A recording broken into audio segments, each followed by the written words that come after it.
You're listening to the Patriot Nation podcast.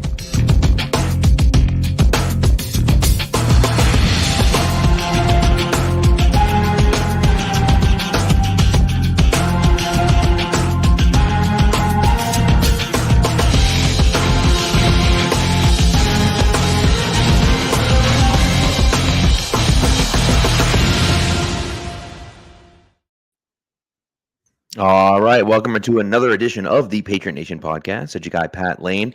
We have a two-man show this week. It's me and Matt St. Jean for the first time in a week, so that's pretty exciting. This episode, as always, is brought to you by Prize Picks, which is the official daily fantasy sports app of CLNS Media. Download Prize Picks today. Put in code CLNS, and they will do 100% first deposit match. So make sure you download Prize Picks and put in the code CLNS for 100% first deposit match. And Matt, it's nice. It's nice to be back, man. We had a great show, a great week last week with Taylor. Of course, I jumped on the last 10 minutes of that one, but you and Taylor, and then me and Keegan, we had a great week. But it's nice to be back together. I know this is home. We're right back where it should be.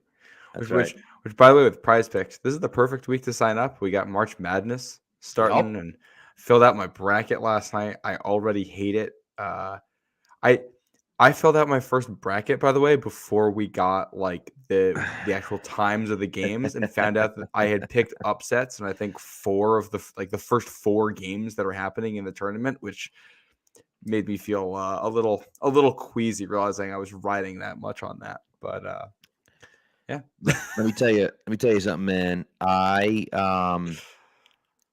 don't know anything. I know nothing about college basketball. Of course, I was sad to see your Providence Friars left off.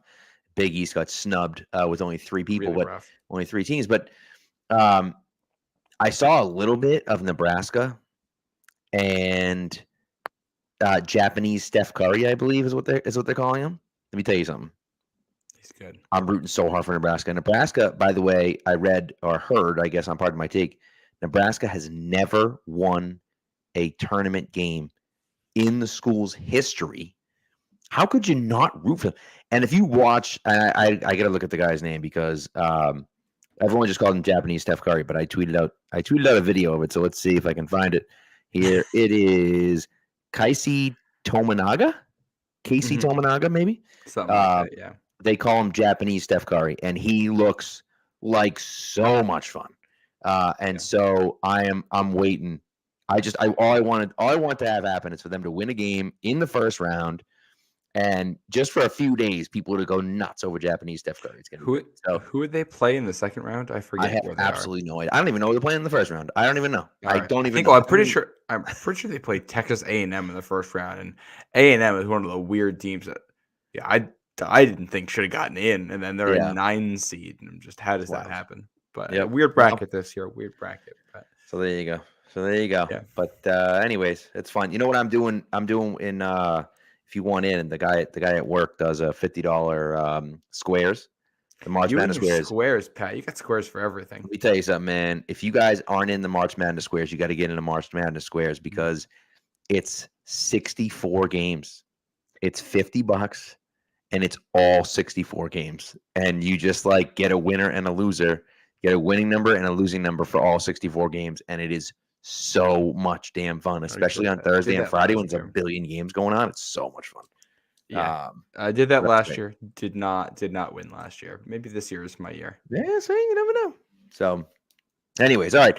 So we're going to get into today is Mock Draft Madness. Before we get into Mock Draft Madness, actually, you know what? I'll save it for the end. I'll save the Dynasty stuff for the end. I do have some final thoughts on the Dynasty. You want to wait till the end to do that, or do you want to do it now?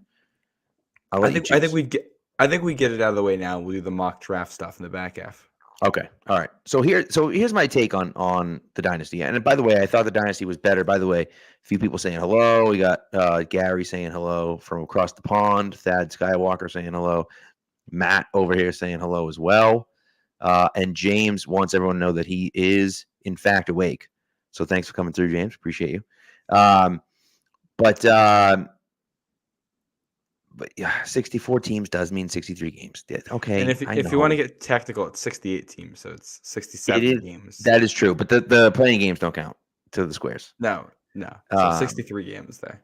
But what are you gonna do? Non-elite saying hello as well. Nevertheless, so all right. Here's the deal. Okay, anyone that watches the Dynasty, right? And all I've heard from people nonstop is it makes Belichick look terrible, and it makes Belichick look this, and it makes Belichick look that. And you're not wrong. Some of the stuff that Robert Kraft has said about Bill Belichick, I can see people getting upset about it. I can see it. It makes sense that people are annoyed by it. That maybe they skipped over some of the things, which they did. Was it perfect? Absolutely not. But one of the things that I enjoyed about it, and not even that I enjoyed about it, maybe you think it's a Robert Kraft puff piece. Maybe you do. But I don't know how you walk away from that not thinking that Robert Kraft looks like a dunce, like at multiple times. You talk about Aaron Hernandez, where he's like, I'll defend you and pay for whatever. Like, what are you talking about, dude? And he's talking about how Hernandez is a great guy and he's a great heart and like all that other stuff. Then he's talking about, I knew it was going to come down to Brady versus Belichick. And I knew that I had to choose either Brady or Belichick. He chose Belichick. Now, listen, I agree. I would have chosen Belichick too. But you're telling me you were that pissed the year before that you thought he lost you a Super Bowl the year before, even if he won you a Super Bowl the next year, why are you choosing Belichick over Brady? Like, if you felt that strongly about it, wouldn't he have chosen, wouldn't he have chosen Brady over Belichick? That's some of the stuff I think look at it and just think like, Robert, man, he doesn't come out smelling like roses here. So I don't know what everyone's so upset about. I will say, I think you have to take a lot of what Robert says with a little bit of a grain of salt, because I think there's embellishment there because he was trying to tell a good story. And I think it's, I think a lot of what he's describing is his immediate gut reaction to things, which we all know is never rational. And I think he knows he was never going to make decisions off of. But Right. I think a lot of it, and that goes back to 2001 with him talking about that Rams game in the regular season and being very disappointed in Bill after that. Was he going? He was never obviously going to fire Bill Belichick after that game, even though he kind of hints at, "Oh, I didn't like the way this went." But I think what it does hint at is, hey, we got an owner who feels very passionately what's going on and has a very emotional response to what he sees on the field, which I think is what we've already seen. Given how things played out, since obviously this came out now, but these interviews would have been recorded previously, and you see things that have happened since then. Robert Kraft has always voiced his displeasure when the team doesn't do well. He's not afraid to get in on that. And I think what you see is what we've always known about all three of the main characters of the Patriots. You see that Robert Kraft was originally a fan and that he still feels very strongly about what's going on, and that he personally tries to balance the business side and the fan side in a way that it has worked for most of the last 30 years. You see pretty clearly throughout that Belichick got the most out of his players. And I think that there's a lot of players that will say negative things about Bill in it, but at no point do they question his coaching, really. Mm-hmm. Very rarely do they question his decision making. You don't have anybody out there saying, man, like, he didn't know how to use me on the field.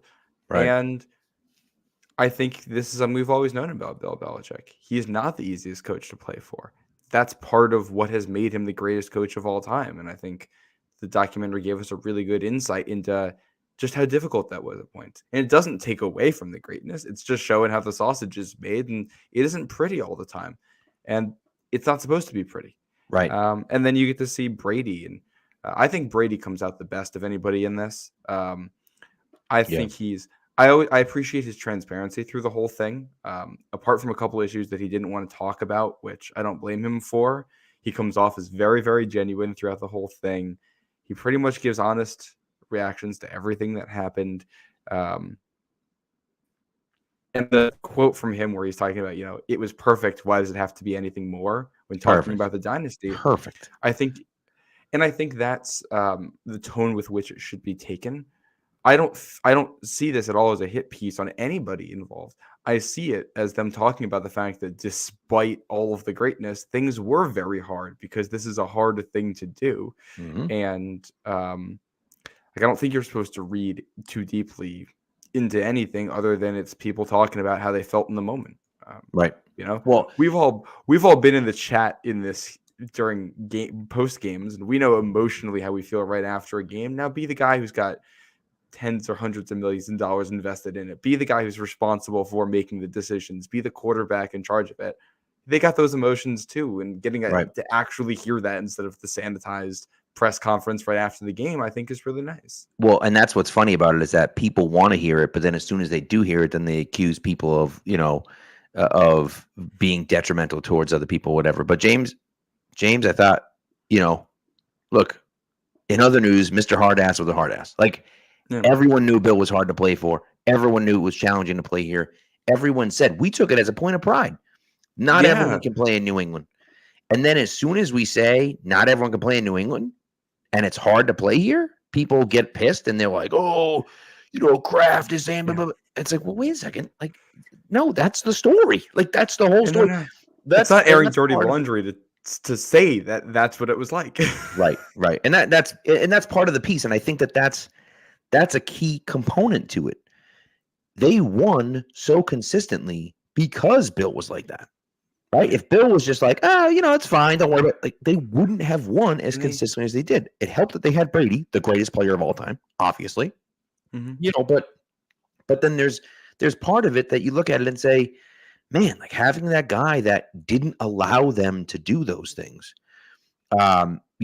really I think helped them. So, look, and listen, the Malcolm Butler thing, that's for another discussion for another day. We don't have time for that right now.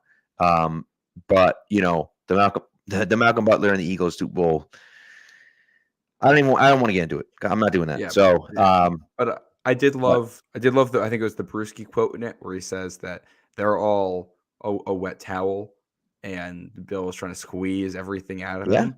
Yeah. And I think I think it's important to remember too, like this is a creative work. So when the director chooses to put a quote like that earlier on, you're supposed to remember that through the whole thing. You're supposed to keep that in mind when Devin McCourty or Matthew Slater or whatever is talking about how hard it was. They're adding on to that quote. And it's not a disrespect thing towards Bill. It's talking about the environment and adding characterization of what it was like. Right. Also, I want to circle back to one of the things you said. You mentioned the lawyer for Aaron Hernandez thing. Yeah.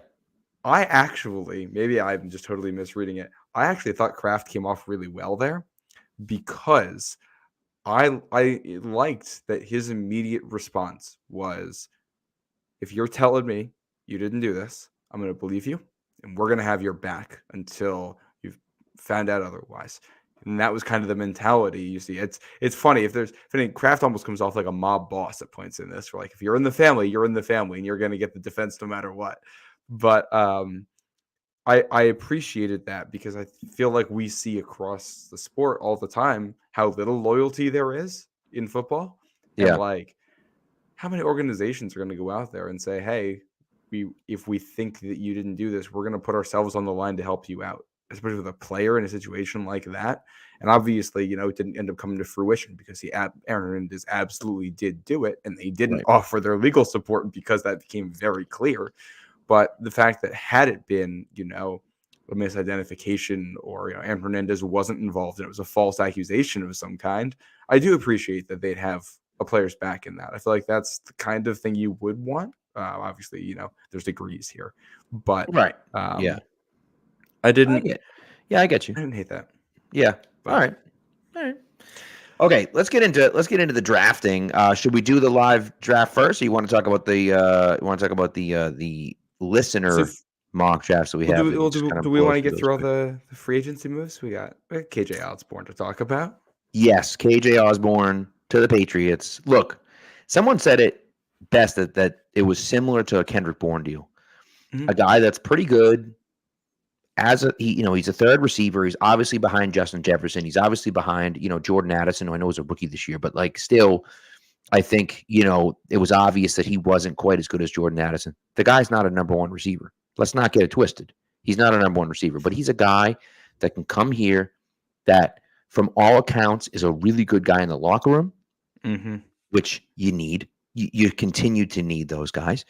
And as a guy that can make plays every now and again. Again, he's not going to be a number 1 wide receiver. He's probably not even going to be a number 2 wide receiver. But to me, there's not a ton of wide receivers left out there. And Mike Williams, I know Mike Williams is the guy out there right now, and people are clamoring for Mike Williams. I've never liked Mike Williams. I just never saw it with him. I know he's like a jump ball, contested catch guy. I never saw that from him. He's hurt all the time. I have zero interest in Mike Williams. And so I like the idea of taking a flyer on Osborne. And again, with Osborne, or you take a flyer on him, you get 1 year. If he plays well, you can sign him to an extension next year. And if he doesn't, you're paying him $4 million. Like, it really doesn't make a difference, And even if he just replaces Devontae Parker, it's good enough for me. Well, he might end up replacing like Juju Smith-Schuster if Schuster ends up moving on here. He's a high quality rotational wide receiver, and wide receiver depth is an issue for this team. I feel like we feel good about Kendrick Bourne. We feel good about Demario Douglas. We think they're going to draft at least 1, if not 2, wide receivers who you're hoping can make an impact year 1. That's 3 or 4 guys that you think you're going to feel good about. But, obviously Parker gone now. Juju Smith-Schuster is a total question mark. We'll see if he's even going to be on the roster in camp. See if he can ever get back to what he was in Kansas City or in Pittsburgh when he was younger. Tyquan Thornton, it looks like he added some muscle, but let's see if he can actually get open. That's the big thing. He's been nothing. Kayshon Boutte, that's a lot going on with Kayshon Boutte right now. Correct. Yep. Wide receiver depth is non-existent for this team right now. So getting in a guy who's, a quality player, quality rotational guy, can line up in a lot of different spots, can win from that. It's not the kind of guy that totally moves the needle, but you need you need mid players too. Mid players are an improvement on what they've had.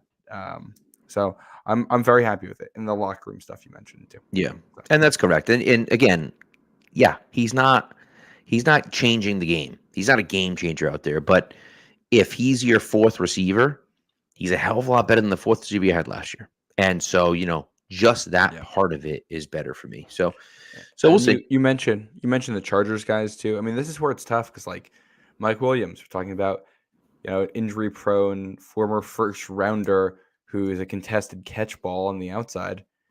Have we not we just got rid of one of those guys because we were complaining about how it didn't work. Or like Keenan Allen. I love Keenan Allen. Keenan Allen is obviously a lot better player than Juju Smith-Schuster, but he's also a guy who's older with a ton of injury issues, who's getting paid a lot of money. And Keenan Allen's, one lower body injury away from completely losing his explosiveness and being what Juju Smith-Schuster is for you right now, and just being a guy who's going to be dead money on your roster.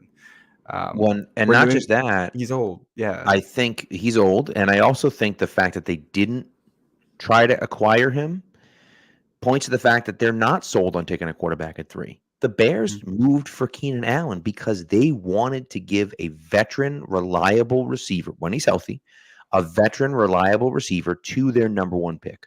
They know that they're drafting him number 1. They know that. And so Caleb Williams is coming there. They're trying to set up the best possible environment for Caleb Williams. The Patriots don't know if they're drafting someone number 3. They might draft a quarterback number 3, but they might not. And now you're trading for Keenan Allen in a situation where you're playing with Jacoby Brissett. What are we doing? Why do you need Keenan Allen? You don't. So now you've wasted draft capital to get a guy that's a 1-year rental for you that may not play the full season to play for Jacoby Brissett. Or a 4th round quarterback, whatever the case may be. So it doesn't make any sense. And what did they trade? What did they give up for him? They didn't give up a ton. I think they gave up a 4th rounder, but it's not that much. But still, like a 4th rounder is, is decent capital. Well, the Patriots, the goal here, I think, is to get younger and progress into the future. And I'd rather have Jalen McMillan for that 4th than Keenan Allen. Keenan Allen is obviously a better player right now, but we're less interested in who's the better player right now, and we're interested in who can be the better player in 2, 3, 4 seasons. Yeah, I agree. One quick thing here. Matt Manito says his comp for Osborne signing was Chris Hogan. I like that. I don't know if he has the Chris Hogan speed. I'll tell you that much. No, you see flashes, but but we'll see. We're gonna have Kendrick Bourne and Osborne out there together. that Mike? That'd be cool. I like that. Osborne and Bournes. Bourne. Woo! Yeah. So Have fun spelling that. Two different I know. Bourne. I know. And they're both spelled differently. That's right. Yeah. All And right. Old Man Mob mentions in the chat about trading for Cortland Sutton. Look, I love Cortland Sutton, but what did I just say about a former first rounder with injury issues who's a 50-50 guy on the outside? Correct. Sutton better than what Devontae Parker is, but I'm not super interested in giving up significant draft capital if that's what it takes to get Sutton to get a guy who, Right. might not be in the field for you. If I'm trading for a guy, unless they're giving Cortland Sutton away, and he's a 6th-round pick or something like that, fine. Or even a 5th-round pick, fine. But a pick swap or something. There's one guy that I'm trading for. One. And that one guy is Brandon Ayuk. If I can trade for Brandon, if I can send 34 for Brandon Ayuk, I'm doing it. Yes. I'm 100% doing it. Because he's 27. He'll be 27 in June. And he's a stud. So yes, I'm in. I'm in with that. He's better Anything else? He's better than any receiver. Better than any correct. receiver who's going to hit free agency. And the tough thing with him is that we've heard the asking price is a first and a player for Ayuk. And obviously I'm not giving up 3 for him. And we're going to do our mock draft here during this episode. And if the Patriots ended up with 2 firsts here, you trade with Minnesota and it's 23 and a player for Ayuk. I would consider that. I'm at least thinking about it. A lot would depend on, who's on the board there. Because, it's whether if it was Brian Thomas Jr. at 23 or a trade for Ayuk, I think that's a very tough call to make. That's true. But Gary says that he loves his positivity, but doesn't know how we do it. I'll be honest with you. I think this team's going to suck next year, but I don't care. Like it's not about what their record's going to be next year. It's about building on what they have and trying to build, a solid team from where they are. So, we'll see. Look, with how bad this last season was, it's going to be tough to be worse next year. At least, you know what? And maybe not. They could have a worse record. Yeah. They won't be less fun to watch because this team was painful to watch. Just absolutely painful. And so at the very least, maybe we'll have some fun with the Patriots this year because there was almost no fun last year. Yeah. No, I fully agree. And, there's a lot made of, not making big additions in free agency. But in some ways, their biggest additions are guys who are coming back from injury. Kendrick Bourne missed half of last season with an injury. Judon and Christian Gonzalez and Marcus Jones, all guys who missed significant time last year with injuries. And being able to you're basically adding a first-round pick at corner, adding a starting outside linebacker, adding an all-pro special teamer, adding a quality wide receiver, all back from injury. And that should make you a better team with 100%. What we think is going to be more competent quarterback play and hopefully is more competent offensive coaching. And, I'll win at right tackle from the jump here with a full offseason to work for it. Ideally, that helps you too. I like it. Yeah. All right. Let's get into some mock drafts. You want to do the listener mock drafts first and then finish with our live draft? Yeah. I'm down. Blow through some of these mock drafts here. Some good ones that got submitted. I know some of them are from last week, some of them are from this week. Neither of us got to them. Busy week last week. So we'll grab a couple. We got 6 of them here that we pulled from our emails and our DMs and everything. Love it. First up here, I believe this is from Ashton. Yes. This is from Ashton. He's got the Patriots trading back, taking Talise Fuaga, the offensive tackle at 15, Xavier Legette, wide receiver at 34, JT Sanders, tight end at 46, Spencer Rattler, quarterback from South Carolina at 68. Got to get that quarterback pick in there. Blake Fisher, offensive tackle at 104, Ricky Pearsall, wide receiver at 118, Ray Davis, running back at 136, Josh Proctor, safety at 182, Cedric Johnson, edge at 190, and Luke Reimer, linebacker, 229, plus pick up an extra second round pick next year from Indy. Yeah, that's an interesting one. I don't know. Fuaga obviously at 15 is nice. Then you also get Blake Fisher at 104, which kind of solidifies the line. Obviously, Fisher's not going to start at right tackle, but he's a good player at right tackle that can be a backup for Onwenu. You can kind of go from there. I love the, Leggett and Pearsall and Sanders. I love it. And then you're taking a shot at Spencer Rattler. And I like the idea of taking a shot at Spencer Rattler. I know a lot of people don't like Rattler, but I like taking a shot at him. I just think he's got upside. There's a lot of question marks, but at 68, I don't hate it. And so that's where I'm at with Spencer Rattler. My only comment on this draft is that I believe Fuaga is a right tackle, if I'm remembering that correctly, or is he a left? I believe, from what I've heard, he's going to play left. That's what I've heard. Now, again, I might be wrong about that, but I see him climbing up boards over Fashanu, and I can't believe a right tackle would be climbing up boards over Fashanu. Maybe, but I can't. I'd be shocked if that happened. I'm going to double check this right now because I have looked at so many tackles and I'm getting them all mixed up. Yeah. Right tackle. Yeah. Talisa that's what they say. Right tackle. Yeah, that's according to Lance Zerline there. Okay. And then Blake Fisher is a guy who's played right tackle. I think in theory either of those could switch to left, but I love the quality of the players. I just question the fit because you might end up stacked on the right side with your tackles and nobody on the left side still. Right. 100%. Yeah. And listen, it looks like Fuaga played almost exclusively at right tackle at Oregon State, which is not a good sign. It's difficult for a guy to play right tackle and then make the transition to left tackle. People love him. And there's argument that he should be the second tackle taken. There's argument that he should be the first tackle taken. But again, if he's your right tackle and not your left tackle, you need a left tackle. You have a right tackle, you need a left tackle. So, that to me is one of those things where I look at it and say, I don't know the value there. But again, if the Patriots look at him and think he can play left tackle, then what the heck, Yeah. I think what's actually going to happen is Fuaga is going to end up with the Jets. I suspect they're going to end up taking him to help bolster that. Okay. I like that. Line of scrimmage. Makes a lot of sense for the Jets. They need some serious help at the offensive line. Serious. And left tackle is a spot where they're actually okay, but they need right tackle. So I think that's the fit there. But I do love the double dipping at tackle, double dipping at wide receiver, getting a tight end and a quarterback in there. I think that's really good. And Ray Davis, I like too, as a running back later. After that, Josh Proctor's all right. Cedric Johnson and Luke Reimer, I don't know. So I have to get. And again, you're just taking, and we've talked about this multiple times, but anytime you're doing a mock draft, those last few picks are just kind of guys that, hey, who knows this guy? And I almost feel like it's research, right? Like I'm looking up guys that are late round picks just because I want to know who the heck we're drafting on day 3. That's all that really is. I mean, none of those guys are projected to be impact players. There's guaranteed to be a few guys that get drafted on day 3 that are going to be impact players right away, but none of those guys are getting predicted to be impact players right away. Otherwise, they'd be being drafted in day 1 and day 2. Yes. So that's the way it goes. So all right, let's go to the next one.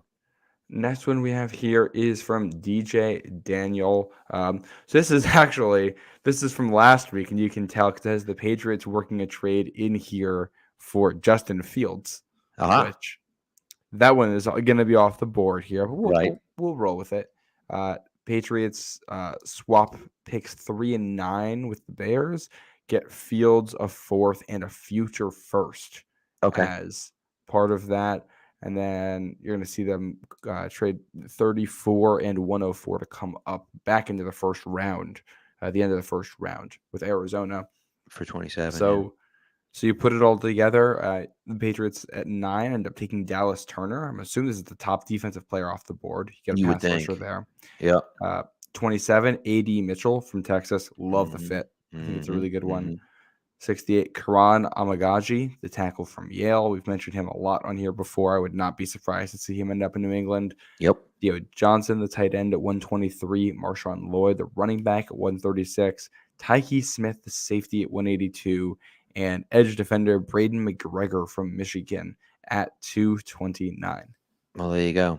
And look, this is a situation where obviously, clearly in this situation, DJ had them trading for Justin Fields. So that's the quarterback that they were going to have. And obviously that's not going to happen anymore, right? And so But Dallas, I know 9's a little early, but like if you can get a legit premier stud edge player, those guys they do not grow on trees. And if you feel like Dallas Turner can be that guy, at 9, it's not a terrible get, and you get a first round pick next year. And then you move up for your wide receiver, and then again, you take an offensive tackle, and you take a tight end, and so you're trying to build up this offense, and again, this isn't going to happen, right, because of the quarterback. But if you're okay with Jacoby Brissett playing a year this year, it's not a bad draft at all. No, it's not at all. So I'll move on to the next one. On to the next. Let's do it. This is from David Cooper. Sends in the email. He says for him, it's all about getting as many picks as possible and thinking a 2-year build to be competitive again. So it has the Patriots trading back with Denver. So you move back to 12. You add 76 and a first the next year. And then, let's see. You trade back from 12 with Atlanta. You get picks 43, 79, and a first next year. So you pick up 2 extra firsts next year. Trade back. Your first pick ends up being at 34. You get left tackle Jordan Morgan. Then at 43, you get Graham Barton. I think this is a very interesting pick. Interior offensive lineman from Duke. I think he's a guy you're probably expecting to compete with Cole Strange right away for a starting job, or City. So, whether they want to go left or right side with him. Correct. Yeah. And again, unless Cole Strange bumps to center, and then that goes from there. So, and Barton can also play center. So correct. Gives you a couple options there. Ricky Pearsall, wide receiver at 68. And a trade with Seattle here, trading back a spot to pick up an extra pick at 79. Spencer Rattler, hearing that name again in here. Yeah. Brendan Rice, the wide receiver at 102. Jared Wiley, the tight end at 136. Cedric Johnson, the edge at 151. Nehemiah Pritchett, the corner at 179. And Cody Schrader, the running back at 231. I got to say, I don't hate it. I like the wide receiver picks, and I like loading up in the offensive line to start too. Yeah. I mean, it's just, starting with the third pick and ending up not picking till the second round feels like where you try to trade a paperclip until you get a house, but starting with a house instead of and ending with a paperclip. What the hell? Okay, man. No, listen, I kind of agree in that situation. I think it's not nearly enough to move from 3 to 12. I think you should get a lot more from moving from 3 to 12. I think you might get another first-round pick. Another first-round pick. If you're telling me you're getting 2 first-round picks and a fourth or whatever it is that he got, I don't hate it. I'm not trading back for only 1 first-round pick and a third-round pick or whatever the case may be. So, but that said, I don't if the guys that you want aren't there, I don't necessarily hate it. You're going into next year with 3 first-round picks. Probably going to be 3 fairly high first-round picks. Talking about Denver, who's probably not going to be a very good team next year. We've talked about that before. The Patriots, who probably aren't going to be a very good team next year. And then who was the third team they traded with? Arizona? I think so, yeah. Yeah, so another team that's probably not going to be great next year. So or Atlanta. So Atlanta might be all right with Kirk Cousins and everyone else. So they should win. They should easily win the NFC South. But it's not like they're going to the Super Bowl or anything like that. So two most likely top 10 picks, and then even a pick in the 20s. That's setting you up for next year. Now again, one might argue that you'd want to make those picks this year with the draft capital this year, but who knows? And look, if you end up going into a draft with 3 firsts in it, where the Patriots are, that gives you the flexibility to move around for a quarterback, gives you the flexibility to move up for other guys, to trade around the draft, and also to trade one of those picks straight up for a player. Exactly. Anybody who comes available, and you can add an impact veteran. You can use one of those picks on a quarterback and trade for a receiver at the same time, and 2 birds with 1 stone. So, no, I'm a fan, David. Thank you for the compliment, sending in your mock draft there. All right, let's get through these last 3 because I want to take a break and then get to our 7-round mock here. Holy shnikes. You cannot read all these. You can't do it. I'm not going to allow you to do it. Yeah, this is we love you, Nelson. Nelson loves to trade. 947 picks in this mock. Yeah. So we've got a lot here. Just read the top 100. Just read the top 100. That's all we're gonna do. In the top. Yeah. The Patriots trade back to 11 and still get Jaden Daniels there. They get Tyler Guyton at 29. They get Blake Fisher at 48. Xavier Legette at 68. Ricky Pearsall at 77. Another couple names because they pick at 106, 108. At 137, Dylan Laube. 182, Eric All, a tight end. 193, Storm Duck. I just love that name. He's a corner. Yeah, we're done. We're done. Love it. So, I mean, this is great, but like, what's that? 3, 6, 9, 12, 17 draft picks. I mean, what are we doing? You can't take 17 guys. You just can't do it. I love the idea of making a million trades, but like 17 players is way too much. And so, again, Jaden Daniels at 11 seems insanely unrealistic. But, I like the idea of – I like what he did, right? Mm-hmm. Tyler Guyton and Blake Fisher, Xavier Legette, and Ricky Pearsall, right? Like the fact that he's double dipping on tackle and wide receiver, I like that quite a bit, right? Mm-hmm. And someone mentioned double dipping on quarterback. I wouldn't hate to see, taking a shot at who the hell's the quarterback from Tulane? The heck's his name? Michael Pratt. Thank you. I wouldn't hate taking a shot at a guy like Michael Pratt later on in the draft, right? If you take a guy early, you take Michael Pratt later. Now you get 2 quarterbacks to come in, cut Bailey Zappi, and you roll into camp with 3 quarterbacks. One of them gets the Foxborough flu, whatever the case may be. So yeah. Yeah. So I like thank it. You. Yeah, thank you for that. We got 2 more here. We got Thaddeus Skywalker. He has Jaden Daniels being the pick at 3, then a trade back. In the second round, you get Patrick Paul at 51, Xavier Legette at 68, Jaden Hicks, safety from Washington State at 103, Jared Wiley at 137, Jordan Jefferson, defensive tackle from LSU at 180, and Curtis Jacobs, a linebacker from Penn State at 193, plus a Jacksonville 2nd and a Washington 7th next year. Yeah, which I like. And again, Jaden Daniels is my favorite pick. He scares the crap out of me. But if that's the guy you think, we've talked about this a million times. If you feel like you can get the guy at 3, you do it. And I like the idea of moving back, 17 picks? Moving back 17 picks, picking up a 2nd rounder next year, and a 7th rounder as well. And still getting an offensive tackle, and then getting a who I think is going to be a solid wide receiver in the 3rd round as well. And so, that's and then again getting a tight end who I think can be a solid player as well, in Jared Wiley. So I like the idea of it. I think it makes a lot of sense. And this is one of those situations where I think Patriots fans would be pretty happy if this is where the draft ended up. And again, if you believe in Jaden Daniels, and I don't know if I do or not, but like if the Patriots believe in Jaden Daniels, I'm gonna take it. And if the Patriots believe in Drake May, then I'm gonna take whoever they draft at 3. If they stay at 3 and draft one of the quarterbacks, then I'm gonna believe they did the due diligence, and I'm gonna trust them. That's the way it goes. You know what I mean? Yep. I am right there with you on that one. We got one more here.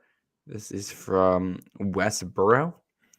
We got Drake May being the pick at 3, Lad McConkey at 34, Karan Amagaji at 68, Javon Bullard, safety from Georgia at 103, Ben Sinnott at 137, Keith Randolph Jr., defensive lineman from Illinois at 180, Curtis Jacobs at 193, and a kicker, Joshua Carty at 231. I love that kicker. By the way, you come away with May, McConkey, and Amagaji, and I'm very happy. I mean, looks pretty good. Yeah. By the way, FAL 561 Stepper says that we know zero football. Obviously, you haven't watched the show before because that's pretty obvious. We know zero football. We pretend to know a lot of football, but come on. I mean, everyone knows this about us. We're good at it. We're good at it. We know just as much as everyone else, which is absolutely nothing. When the my favorite part is that people are like, you don't know anything about football, and I'm like, bro, the actual guys that are running the NFL don't know anything about football. So like, what do you want us to do? So nevertheless, I love this pick. I love this draft from Wes. Wes is one of my buddies on Twitter and in real life, and he has been in love with Drake May literally since like week 1. He's been like pounding the Drake May table since maybe even before the season started. And so he gets his guy at number 3, and then McConkey at 34. I mean, this guy, dude, he looks like so much fun. And then to get a legit offensive tackle, and we've talked about how the hell do you pronounce his last name again? Amagaji. Amagaji, yeah. Amagaji. Okay, so we've been talking about Amagaji quite a bit. I like him at 68. I think it makes a lot of sense. And then to get the guys that they also get, right?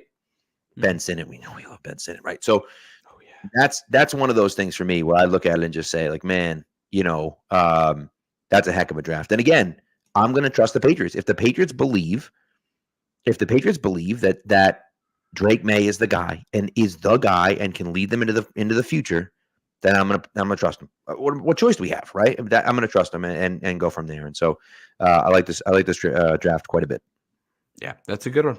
That's we got a good group there, and you want to, if you haven't sent one in, you want to get one in, make sure to send it in to us. We'll get to it next Monday or the Monday after, or whenever we get around. We'll be doing mock drafts every Monday here.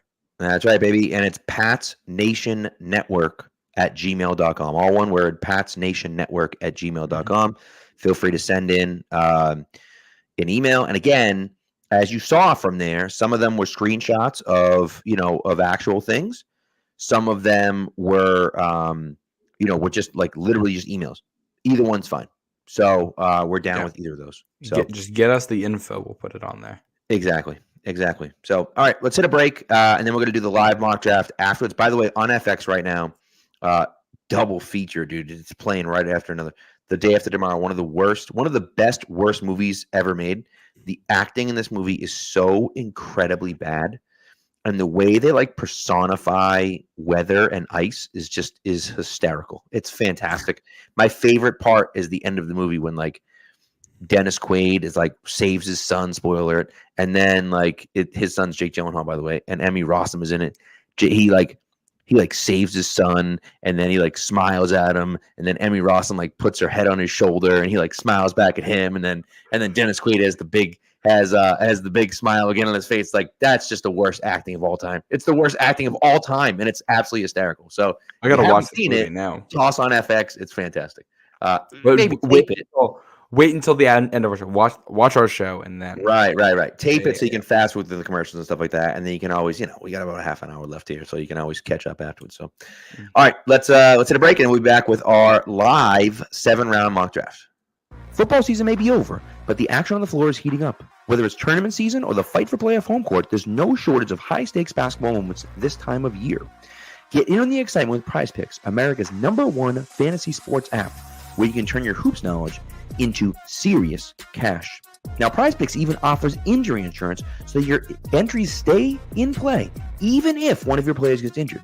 For basketball games, if you have a player who exits the game in the first half and does not return in the second, that player projection won't count against you, and the rest of your entry stays live. Now, this week for me, I have Steph Curry for more than 29 points and Nikola Jokic for more than 10 rebounds, and then Caitlin Clark for more than 30 points and LeBron James for more than 7 assists. So download the app today and use the code CLNS for a first deposit match up to $100. Prize Picks. Pick more, pick less. It's that easy.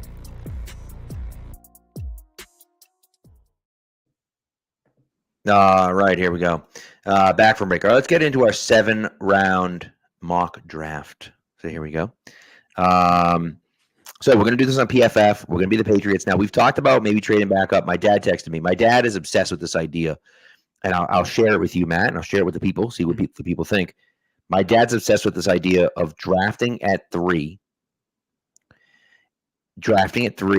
and then trading back up into the first round without using 34. So I don't know if they have the ammo to do that. That's what I mean. So now he's thinking maybe 68 and a first next year for like the mid-20s.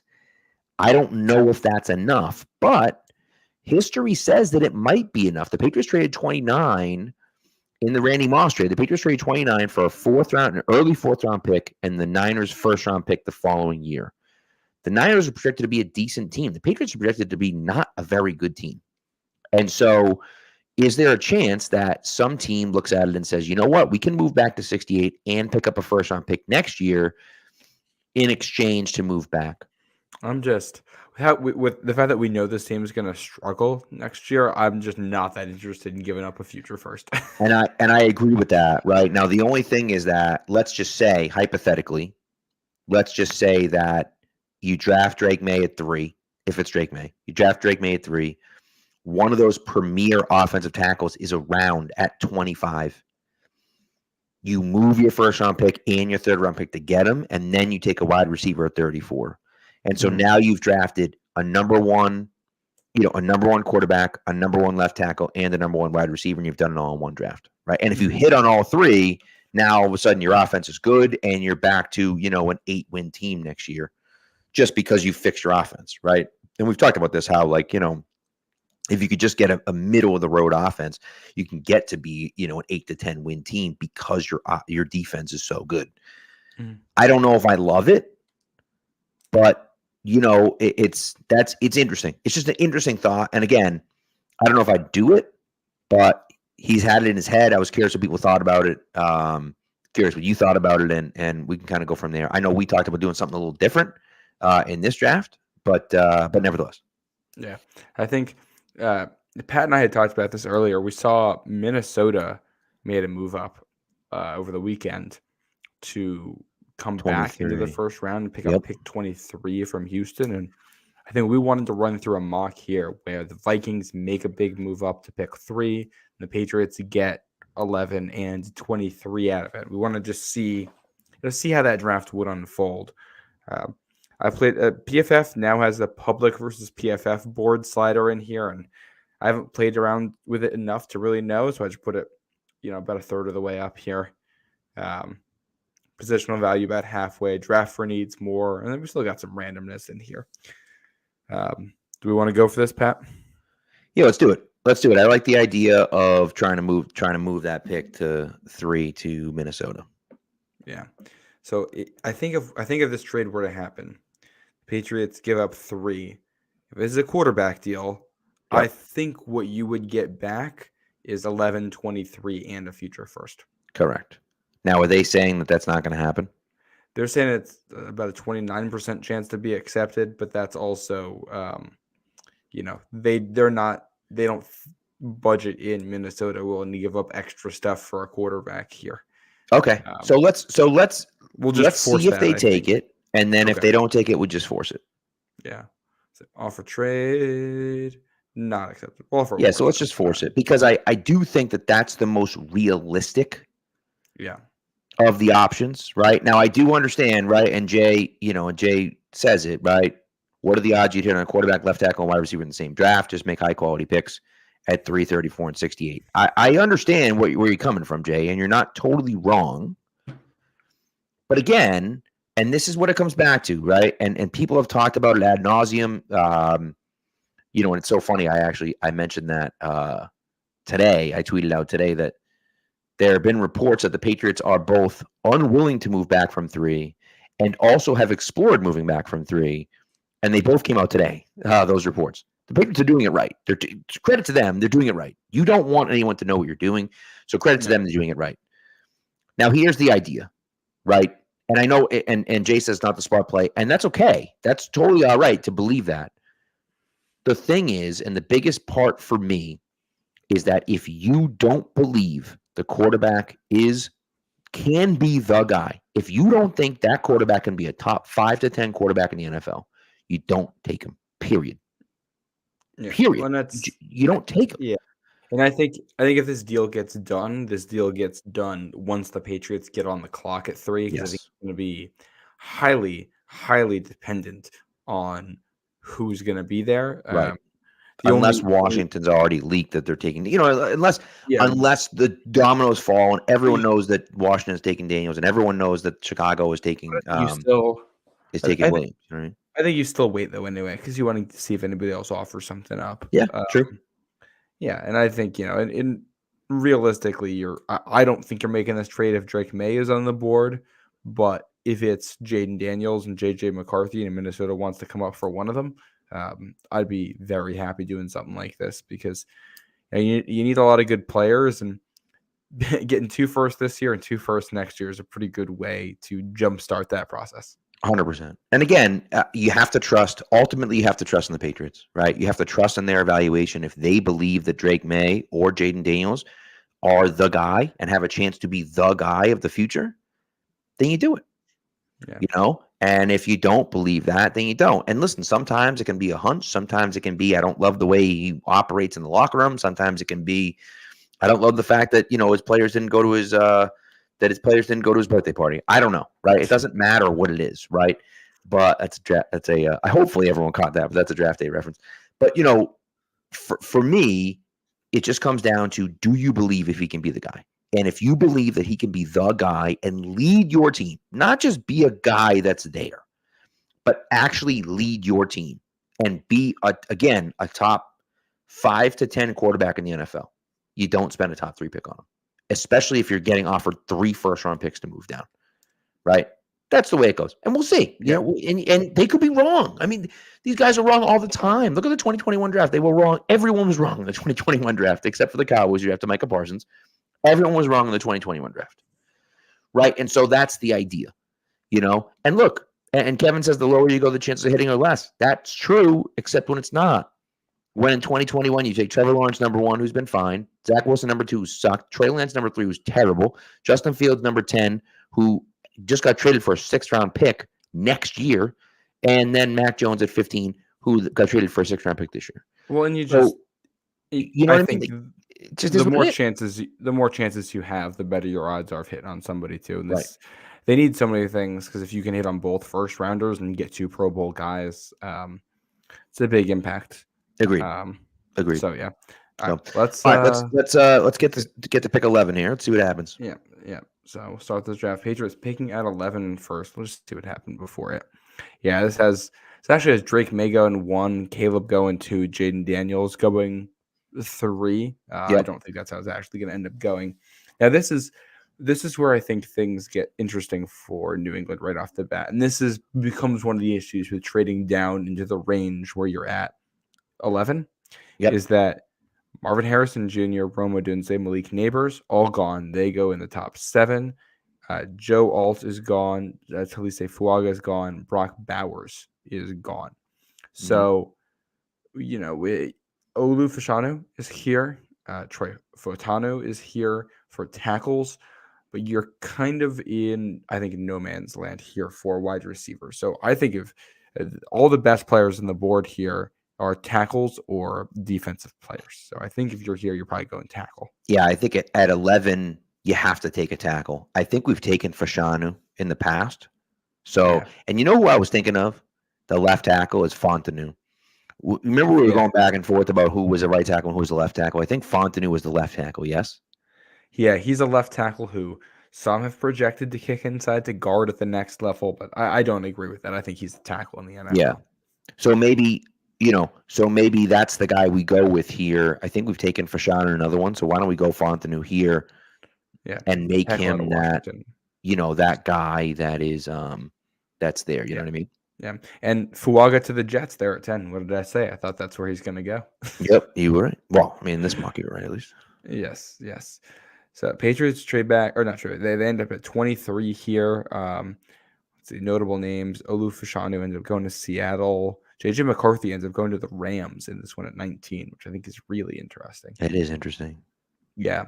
I think in real life he's gone before pick 11. Looking at what's on the board right now for New England, the top-rated guys on this version of PFF's board: Nate Wiggins, the corner from Clemson; Jackson Powers-Johnson, the center from Oregon; Amarius Mims, the tackle from Georgia; Tyler Nubin, the safety from Minnesota; Peyton Wilson, linebacker from NC State; Brian Thomas Jr., wide receiver from LSU; Tyler Guyton, tackle from Oklahoma; and A.D. Mitchell, wide receiver from Texas. Okay, so can I say something crazy? Can I say something completely bonkers and off the wall? I have a feeling I might know where you're going with this, but go for it. What if we took Nate Wiggins? I mean, that is not where I thought you were going with that. What if we took Nate Wiggins? The guy is an absolute friggin' stud. And then you're talking about having 2 potentially like all-pro corners, both insanely young. Golly. I mean that, and I know you need a ton of stuff. I know you need a ton of stuff. But I don't know, man. Like, imagine having two lockdown, shut down corners. I'm not as high on Nate Wiggins as others. No. I mean, he's skinnier than Christian Gonzalez. Yeah. And that concerns me. He seems like a guy who's going to get drafted too high because he ran a fast 40 to me. Yeah. I think the click and close, like he has some elite potentials. Yeah. Oh, well, he does. I think so. I think the obvious pick here is Brian Thomas Jr., a true X receiver who I think is solidly better than anybody else you're going to be able to get in this draft. I think he's closer to the top 3 than he is to the next tier of guys. But I do think if you're in this position, the name I thought you were going to throw out there was Jackson Powers Johnson to go get a center of the future, to get your Jason Kelsey type to have for the next decade on the interior there. But I'm not doing that. Not at 23. And I think like Amarius Mims and Tyler Guyton are interesting. If you just wanted to double dip at tackle and be like, we're gonna find ways to fix both tackle spots, but you've already fixed the tackles. I mean, you already paid on Wenu. Like, to me, it's you can't draft another tackle. You want to take a late round tackle, like a 4th round guy or something like that. Because there's a few trade offers there. What are the trade offers? Just out of curiosity, who's looking to move up? Washington and Philly. Washington's at 36. Philly is at 50. Yeah, forget it. Okay, I thought maybe you could move back in the first round. You know, if you could move back 3 or 4 spots or something like that. No, I think if I'm here, I'm just grabbing Brian Thomas. Let's do Brian Thomas. That makes a ton of sense for me. You take Brian Thomas, and again, this is a situation where I think this works out perfectly because when you talk about the Patriots and the situation that they're in, and they have a ton of needs. Obviously, quarterback is a huge need, clearly. But, you know, for me, I look at it and think, all right, you wanted a quarterback at 3. You didn't take one because whatever the reason is, you didn't take one. Now you're sitting here and you're in the second round and you've taken your starting left tackle of the future and you're hopefully starting left tackle of the future and hopefully your number 1 wide receiver in the future. And that to me is what you're looking at, right? And so we'll see, but that's the way I look at it. And again, and look, everyone's right about that. Like, and Jay and a few guys are making points about like it is frustrating to move back, and I get that. However, I think when you look at it and think about the value that's there, and the fact that you have 9 billion needs. You have so many needs. And again, it always comes back to the player. If you don't believe in the quarterback, you can't take him at 3. You can't do it. And that's this entire mock we're doing right now is based on the hypothetical that we don't like whatever quarterback is there at 3. Like that's the world we're operating in. Yep. And I'll also say, if you get an extra first next year, it gives you opportunities to be aggressive, very aggressive in the draft next year. To get any kind of player you want, veteran or in the draft. Agreed. So, oh my God, should we piss off Space Cadet? I'm considering it. I'm sorry, Space Cadet, but I'm really considering it. So the Patriots here on the board at 34. Yeah. A lot of wide receivers had gone. So, Peyton Wilson's still there. A.D. Mitchell actually still there, which I think is interesting. The top quarterback on this board is Bo Nix, who's there. He's 33 on this one. And they still have Michael Penix, who's ranked 46 on this one. I'm still not sure how I feel about either one of those guys. I'm okay drafting one of them. I'm still having a hard time picking between the two because I love Michael Penix so much. I love him so much. My concern with Penix is style fit with AVP. And it's one of those where, like, he hasn't done a lot of the things. He's done the things AVP likes to do at points, a lot of like the play action stuff, but he hasn't done it since he was at Indiana. Right. So it's not that he can't; it's just that he hasn't done it in a while. Yeah, so I get that. Nix, I think, is a much higher floor guy than Penix, just lower ceiling. Nix might be a career backup, and that's it. It wouldn't be at all surprising. Right. So, So if Penix's medicals are clear, I would have no issue with him here. yeah, I agree with you. I agree with.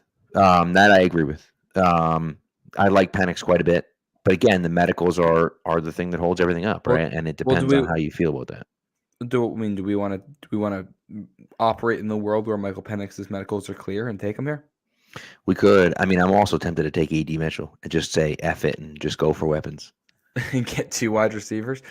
I don't hate that. We do have trades on the board, which I think is interesting. Okay. One of them with Washington still, who's at pick 36. That's 2 spots back. You got the Texans at pick 42. What do you think we could get? Do you think we get a second round pick next year to move back 8 spots? Let's see. 42 for 34. Not a second next year. Third next year we could get. And we could definitely get like a 4th. It says we could get a 4th this year and a 4th next year. I think 123 is a 4th. That might be a high 5th. Yeah, what do you think about that? Moving back 8 spots here, or we take, because I'm just thinking Penix and Nix are both there, because I would just take a quarterback. I wouldn't overthink it. All right, let's do it then. Let's take Penix. And by the way, Jay asked a good question, and Andrew kind of answered it for us, but we are just kind of going off a theory here. We're not really sure what the Patriots are doing. And again, as I said, I think the Patriots have done a great job of not telling what they want to do. And being kind of coy with it and releasing a ton of reports that they're doing all sorts of different things. And so we don't really know what's going to happen or what they're thinking. But again, this is a situation where they didn't love Drake May at 3, and they like Michael Penix a lot, and they can take him here at 34. And now getting a number 1 left tackle, a number 1 wide receiver, and a guy that you think can start at quarterback. I like that a lot. And again, Bo Nix might be that guy. I mean, I don't love him. But he might be that guy.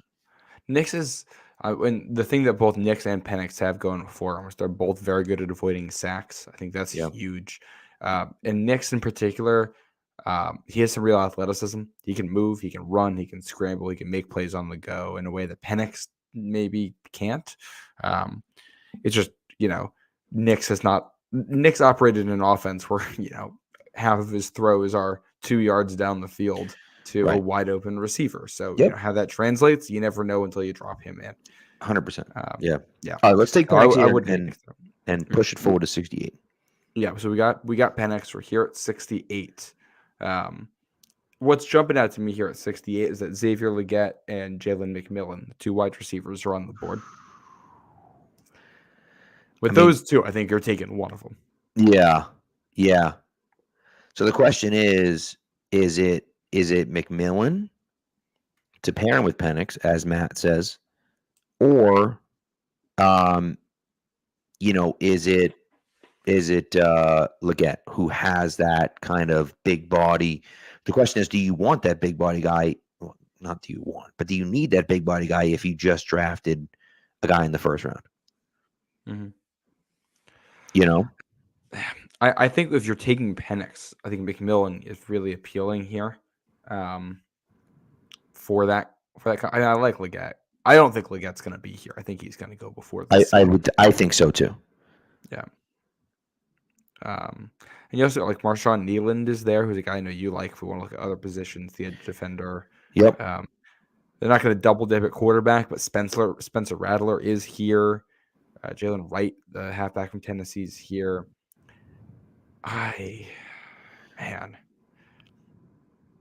This is so tough because Legette and McMillan are 2 guys I like. I mean, listen, taking between my kids here. You want to take McMillan? Let's do it. I think I would lean Legette in any other scenario here, except for the fact that we just picked Penix, and you can get a wide receiver he's familiar with. Right. Right. I like the idea of taking McMillan. I just like the synergy of that. You know what I mean?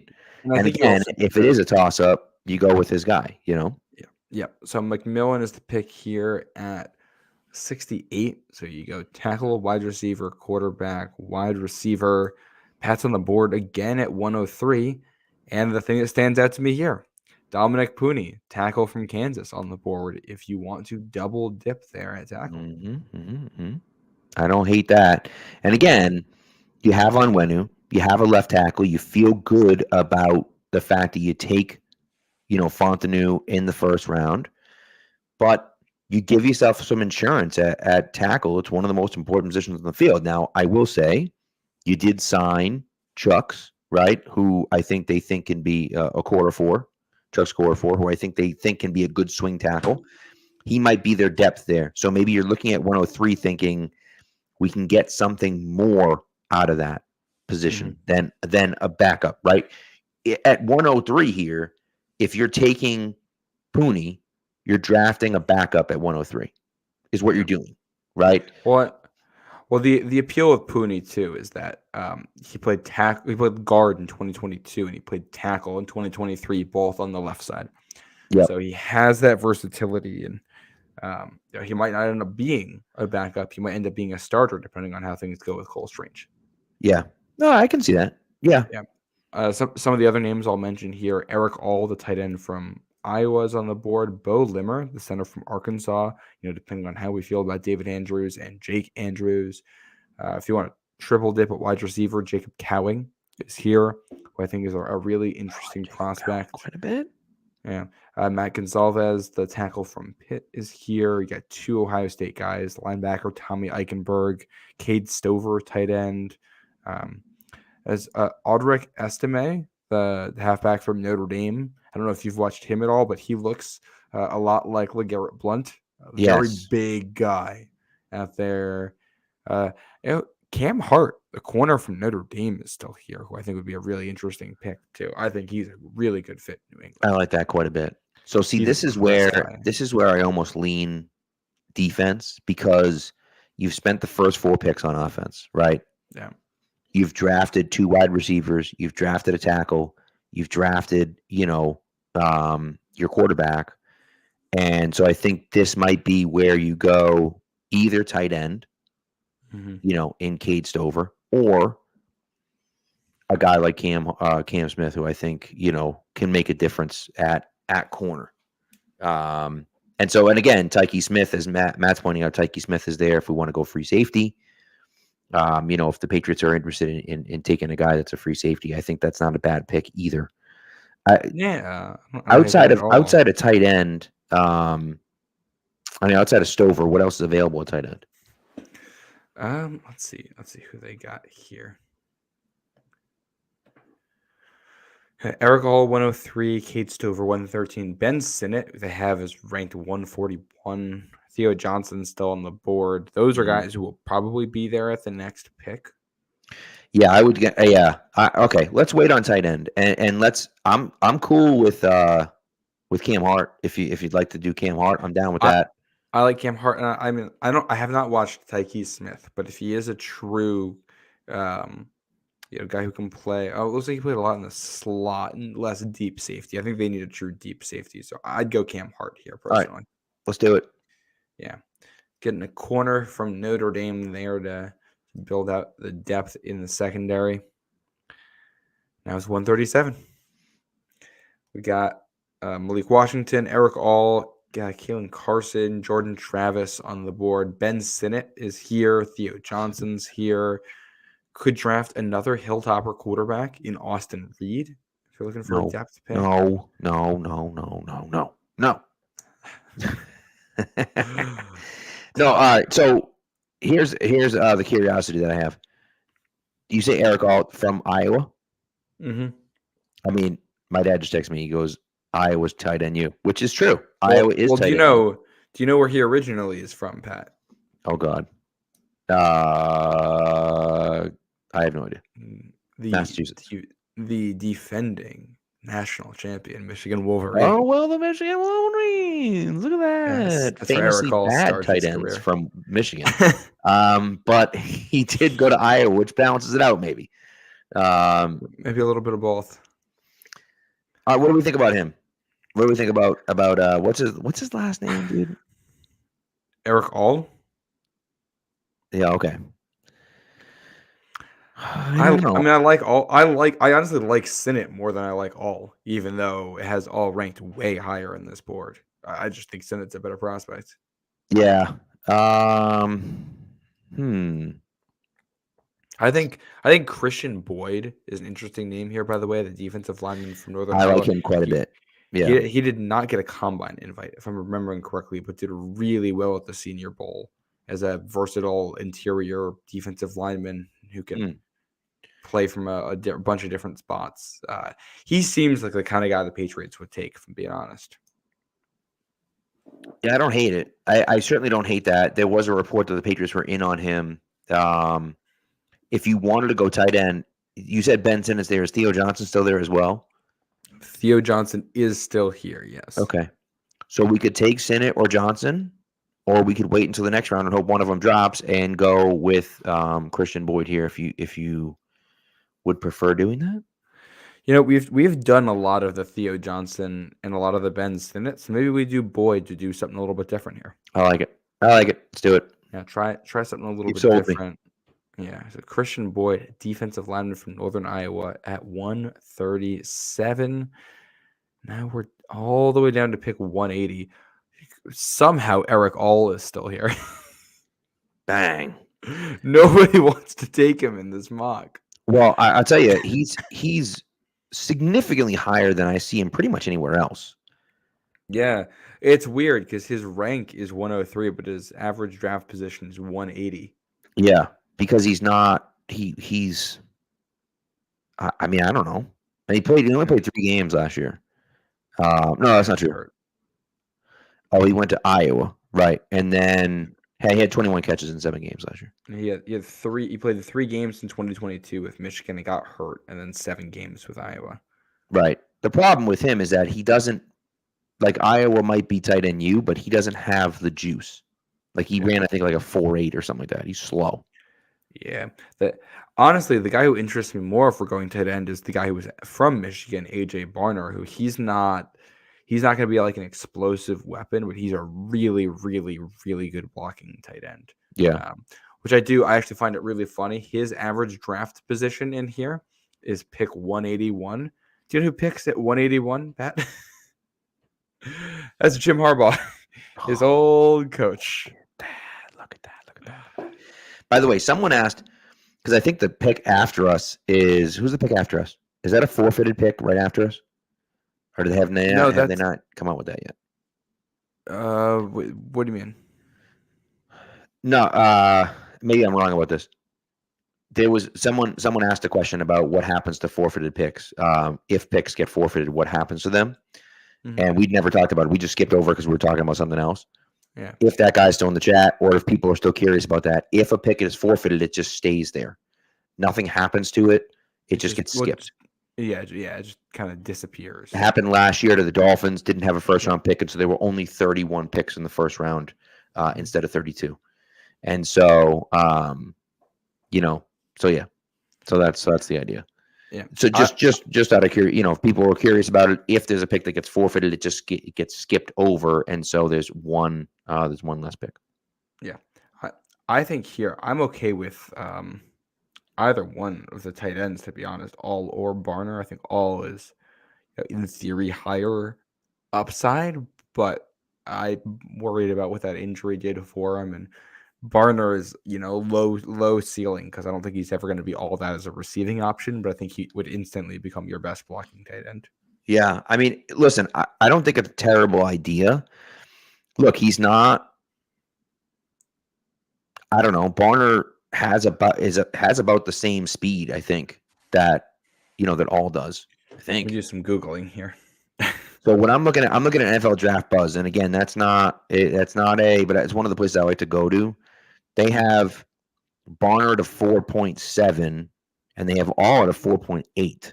But I don't think neither of them went to the combine.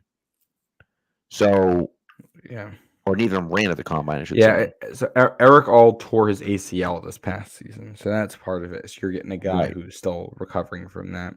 Yeah, I lean Barner here just because I'm not sure if I want to deal with the injury situation with All. I like it. I mean, you know what? Let's be different. We haven't drafted Barner in any of our mocks. Let's do it. I like it. All right, we'll go for something something a little bit different. Barner, the pick at 180. We steal him out from under Jim Harbaugh. Oh my God. 193. Guess who's still on the board? Freaking Eric All. We just end He's up taking haunting us, following us around the board. I think based on principle, we can't take him now. Yeah, no, I agree. Name pops out to me here is Brennan Jackson, edge guy from Washington State. I took him in one of my mocks on Pat's pulpit. He is a freak, high level energy kind of guy. I like that. I like that. He's not necessarily the best. Well, he's a very good, non-elite athlete. High effort. The concern is that he's played, I think, 5 years at Washington State, and his technique is still all over the place. So, there's still a lot of refinement needed there from a guy who is older. But if you can get a high effort edge defender who can be part of your pass rushing stuff here, that I think is always good. Another name, not that they need another wide receiver at this point, but Anthony Gold from Oregon State tore up the Shrine Bowl, and he's an undersized guy, but he can add stuff on special teams. Okay. Yeah. Okay. We got Matt Manito in here in the chat saying Steel Chambers, the linebacker from Ohio State there, as a coverage guy. And I would assume, at this point, that's a guy who's going to help you on special teams too with that athleticism. And an elite name, Steel Chambers. I mean, great. That's an unbelievable name. Yeah, that's fantastic. I like that quite a bit. What are you thinking here? What's your thought process here? I mean, this is tough because I don't know all of these guys. Let's see. Like Brandon Jackson is the guy who I liked the tape on, but there's a lot of ways you can go. I think Gold I like, but he's a luxury pick. I don't think you need a third wide receiver in this one. Right. I think it's interesting. It's like Solomon Byrd here from USC. Any of these USC guys, like USC has had an awful defense, and that's largely because of the coaching. So if you're taking anybody from USC, you're kind of betting on, this guy was put in an awful position, and just competent coaching is going to get more out of him, which I think is always interesting. I'll also, obviously we're skipping Eric All here on principle, but Tip Raymond, the tight end from Illinois, if we're going to go Big Ten, a guy who tested really, really, really well. Yeah. I mean, I would even be okay double dipping a tight end. The Patriots did it a few years back, and it obviously didn't work out for them. Mm-hmm. But I don't hate taking Tip Raymond. Yeah. We also have Jay in the chat saying you can go center with David Andrews issues. You got Hunter Norzad from Penn State there. I know nothing about him. No, but it's not a bad. It's not a bad idea to go kind of that interior offensive line position at this point.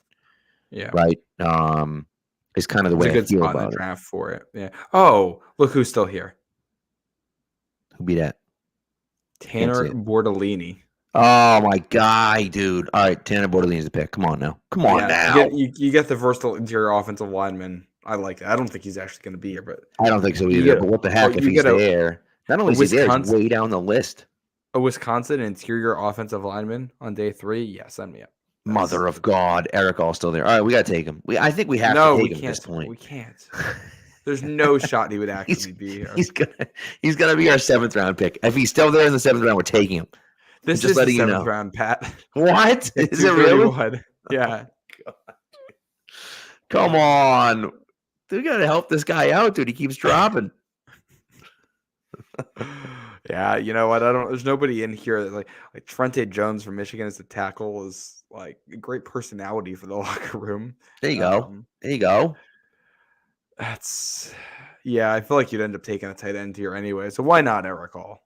Yeah, you know what? Wait, hold on. One other thing. Can we take a look at a quarterback? Just to see. Just see who's available at quarterback. There's going to be no one. It's Carter Bradley, Sam Hartman, Keaton Slovis, Devin Leary, Jason Bean, and John Rice Plumlee. None of these interest me. Sam Hartman. I will never forget his pick in the what's it called? In the in the Senior Bowl? Shrine Bowl. Oh my Lord, it was ugly. Oh yeah. Just so ugly. Yeah. So yeah. Anyways, yeah, no, I'm down with that. I'm down with Eric All. Let's just do it. Just do it. Why not? Right? What the hell? Alrighty, so we finish up this mock, and it's grading our draft right now. The Patriots trade back, get 2 firsts from Minnesota and a first next year. You get the tackle Troy Fautno from Washington at 11, wide receiver Brian Thomas from LSU at 23, quarterback Michael Penix at 34, wide receiver Jalen McMillan from Washington at 68, corner Cam Hart at 103, defensive lineman Christian Boyd at 137, tight end AJ Barner at 180, center Tanner Bortolini at 193, and tight end Eric All at 231. A+, baby. It's an A+ for Eric All. You got that right. Somehow this gets a B+. Cam Hart and Tanner Bortolini is D+ grades, which is wild to me. I don't understand how anybody could give a D+ to Tanner Bortolini in the 6th round. In the 6th round. Now I can And see that's your second pick in the 6th round too. That's what I'm saying. If you had swapped Cam Hart and Tanner Bortolini's position, and you're saying we're drafting him in the, in what? That's the 5th round or the 4th round. Fine, I can see that. But in the 6th round to take a guy with that much position flexibility, that's foolish.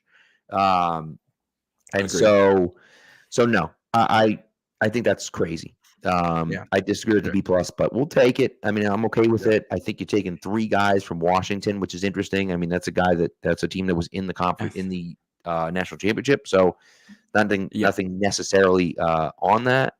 And to go with it, the Tyler Hughes, the new wide receiver coach, was at UW. So you Good point. Have Great that point. kind of connection there. Take 3 guys from that offense. I think you got to feel good. Right. Also, Matt Manito in the chat says he's going to go put on some Iowa film to watch this tight end after this. Love it. If you're going to watch Eric All, some of the injuries he's had, you may want to go back to 2021 actually with his Michigan film, because that I think is the last time he's played a full healthy season. That's what you're hoping you get out of him. Right. Right. So again, I want to stress to people, this is assuming that the Patriots do not want to take the quarterback at 3, whether it's May or Daniels. In this case, it was Daniels, but whether it's May or Daniels, they didn't want that guy at 3. That's not saying that that's what we think is going to happen. That's not saying that is what's going to happen. But, if that's the situation, you talk about a situation here where Penix drops in your lap at 34. You get who I think can be a legit number 1 receiver in Brian Thomas, who I think can be a legit number 1 left tackle in Fontenot, and who I think can be a really good wide receiver too in McMillan. And that's huge. That's huge. And you have taken your offense and rebuilt it in a year. And again, that doesn't mean you're going to be successful right out of the gate, but to have guys like that can be in there, I think is solid. So again, that doesn't mean that it's the wrong pick to take it to draft at 3. I think it makes a lot of sense to draft at 3 if you believe in the guy. Again, this is an exercise if they don't believe in the guy. And so we'll see. And that's going to be the argument that's going to happen until April 26th or until April 25th. And then you know what? It's going to continue for the next 4 years after that, depending on what the Patriots do. So it's going to be a long time going. Yeah, pace yourselves. But yeah, this is this mock. When's our next show going to be, Pat? Thursday night, right? I think so. Yeah. Yeah. We'll do a little show during March Madness. Hopefully, we don't get so much buzzer beaters. We're all gonna be so distracted watching March Madness during it. It's gonna be fantastic. I don't have YouTube TV right now, but I'm thinking about getting a free trial for like a week right now, just so I can get the quad box for Thursday through Sunday.